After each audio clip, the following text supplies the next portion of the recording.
नमस्ते YouTubers, मी तनुजा पाटील। तर मुख्यमंत्री माझी बहीण लाडकी योजना या योजनेअंतर्गत महिलांना प्रत्येकी 1500 रुपये दर महिन्याला मिळणार आहेत। पण फक्त ह्याच महिला या योजनेसाठी पात्र असणार आहेत। तर आता ह्यामध्ये पात्र कोण आहेत आणि अपात्र कोणत्या महिला आहेत ते आपण ह्या व्हिडिओमध्ये पाहणार आहोत। तर व्हिडिओ नक्की शेवटपर्यंत पहा। तर बघा, GR नुसार तुम्ही जर बघितलं तर ह्या योजनेचे जे लाभार्थी आहेत ते सर्वात प्रथम महाराष्ट्र राज्यातील 21 ते 60 या वर्ष वयोगटामधील हवेत। म्हणजेच कमीत कमी वय जे आहे ते 21 असायला हवं आणि जास्तीत जास्त 60 वर्ष। त्यामध्ये जे आहेत विवाहित महिलेला हा फॉर्म भरता येणार आहे। त्यानंतर त्यामध्ये विधवा महिला असेल तिलासुद्धा हा फॉर्म भरता येणार आहे। घटस्फोटित महिला, त्यानंतर परित्यक्त्या आणि ज्या निराधार महिला आहेत यांनासुद्धा हा फॉर्म भरता येणार आहे। पण हा फॉर्म भरण्यासाठी विवाहित महिला असायला हवी। जर विवाह झालेला नसेल तर ती मुलगी फॉर्म भरू शकत नाही। त्यानंतर यामध्ये योजनेचे लाभार्थ्याची जी पात्रता आहे ती आपण पाहणार आहोत। तर पात्रतेमध्ये लाभार्थी जो आहे ती महिला महाराष्ट्र राज्याची रहिवासी असणे अत्यंत आवश्यक आहे। दुसरं जे आहे ती राज्यातील विवाहित स्त्री असायला हवी। म्हणजेच विवाह झालेला नसेल तर फॉर्म भरता येणार नाही आहे। मग त्यामध्ये विवाहित असायला हवी किंवा त्या विधवा स्त्री असेल किंवा घटस्फोटित असेल, परित्यक्त्या आणि निराधार महिला असेल तर यांच्यापैकी कोणीही महिला फॉर्म भरू शकते। त्यानंतर तिसरी अट जी आहे, किमान वयाची अट जी आहे 21 वर्ष पूर्ण व कमाल वयाची अट जी आहे 60 वर्ष पूर्ण होईपर्यंत। त्यानंतर त्या महिलेचं बँक खाते असणे गरजेचं आहे आणि महिलाचं जे उत्पन्न आहे वार्षिक उत्पन्न ते 2.5 लाखापेक्षा कमी असायला हवं। ठीक आहे। त्यानंतर आपण अपात्र महिला कोण आहेत ते आता पाहणार आहोत। ते सगळ्यात महत्त्वाचं आहे। तर अपात्रमध्ये ज्यांच्या कुटुंबाचे एकत्रित वार्षिक उत्पन्न 2.5 लाखापेक्षा जास्त आहे। ठीक आहे, ह्या महिला हा फॉर्म भरू शकत नाही आहेत। त्यानंतर ज्यांच्या कुटुंबातील सदस्य आयकरदाता आहे, जे कोणी IT फाईल भरत असेल ते सुद्धा हा फॉर्म भरू शकत नाही आहेत।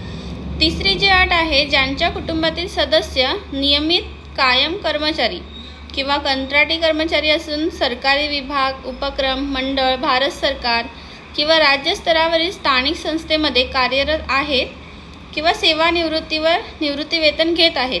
ठीक आहे, म्हणजे पेन्शन वगैरे मिळत असेल परंतु बाह्य यंत्रणाद्वारे कार्यरत असलेले तथा स्वयंसेवी कामगार आणि कर्मचारी अपात्र ठरणार नाहीत। म्हणजे गव्हर्नमेंटचं तुम्ही जर कार्य करत असणार तर ते हा फॉर्म भरू शकत नाहीत। पण जर कंत्राटी आहेत म्हणजेच टेम्पररी आहेत तर ते हा फॉर्म भरू शकतात। त्यानंतर सदर लाभार्थी महिलेने शासनाच्या इतर विभागामध्ये राबविण्यात येणाऱ्या आर्थिक योजनेद्वारे एकूण 1,500 पेक्षा जास्त लाभ घेतला असेल तर त्या महिलासुद्धा हा फॉर्म भरू शकत नाहीत। म्हणजे इतर योजनेमध्ये जर त्यांना पैसे मिळत असतील तर हा फॉर्म त्यांना भरता येणार नाही आहे। ज्यांच्या कुटुंबातील सदस्य विद्यमान किंवा माजी खासदार आमदार आहेत त्या महिलांनासुद्धा हा फॉर्म भरता येणार नाही आहे। त्यानंतर ज्यांच्या कुटुंबातील सदस्य भारत सरकार किंवा राज्य सरकारच्या बोर्ड, कॉर्पोरेशन बोर्ड, उपक्रम अध्यक्ष, उपाध्यक्ष, संचालक, सदस्य आहेत अशा महिलांनासुद्धा हा फॉर्म भरता येणार नाही आहे। फॉर्म भरताना नियम आणि अटी व्यवस्थित वाचून तुम्ही भरा। कारण जर तुम्ही फॉर्म भरलात, तुमच्याकडे गव्हर्नमेंट सर्व्हिस आहे किंवा तुम्हाला पेन्शन मिळते तर हा फॉर्म भरल्यानंतर तुम्हाला पेन्शनसाठी प्रॉब्लेम येऊ शकतो। त्यामुळे तुम्ही व्यवस्थित फॉर्म वाचा आणि नंतरच फॉर्मसाठी अप्लाय करा।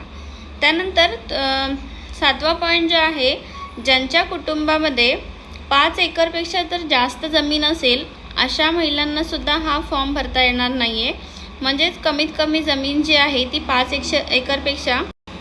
एकरपेक्षा कमी असायला हवी किंवा 5 एकर जरी असेल तरी भरू शकता पण त्यापेक्षा जास्त नको। त्यानंतर ज्यांच्याकडे 4 चाकी वाहने म्हणजेच 4 व्हीलर, आता ह्यामध्ये तुम्हाला दिले ट्रॅक्टर वगळून, म्हणजे शेतकरी जे आहेत त्यांच्याकडे ट्रॅक्टर असतो, ट्रॅक्टर असेल तर चालेल पण ट्रॅक्टर वगळून जर तुमच्याकडे दुसरं कुठलं वाहन आहे आणि ते 4 चाकी आहे तर त्या महिलांना हा फॉर्म भरता येणार नाही आहे। त्या ह्या फॉर्मसाठी अपात्र ठरू शकतात। तर आपण आता ही पात्र आणि अपात्र यादी बघितलेली आहे। तर व्यवस्थित समजून घ्या आणि आपण कुठल्या यादीमध्ये नक्की बसतोय, पात्र यादीमध्ये आहोत की अपात्र यादीमध्ये आहोत हे लक्षात घेऊनच तुम्हाला तो फॉर्म भरायचा आहे। माहिती आवडली असेल तर जास्तीत जास्त शेअर करा आणि चॅनलला सबस्क्राईब करून ठेवा. अशाच महत्त्वाच्या व्हिडिओज तुम्हाला ह्या चॅनलवर पाहायला मिळतील. धन्यवाद.